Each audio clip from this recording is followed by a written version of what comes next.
Kumjua Mungu kuna kuhamishia wewe kwenye orodha ya watu watendao mambo makuu.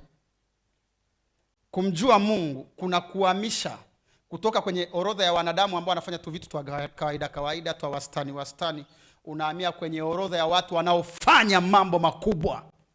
Unakuwa ni mwanamke wa mambo makubwa, mwanaume wa mambo makubwa. Kama ni biashara, au uamini biashara tu ya kupata mboga na chakula, unaamini biashara za kushirikiana na wazungu, wekezaji. Hata kama muda huu unafanya ya nyanya, ila unajua kabisa huu sio mwisho wangu, huu ni mwanzo tu.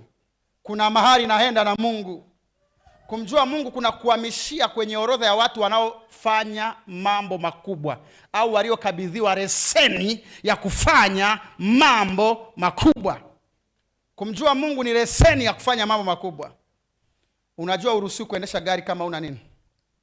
Uruhusiwi kuwa nesi au daktari kama una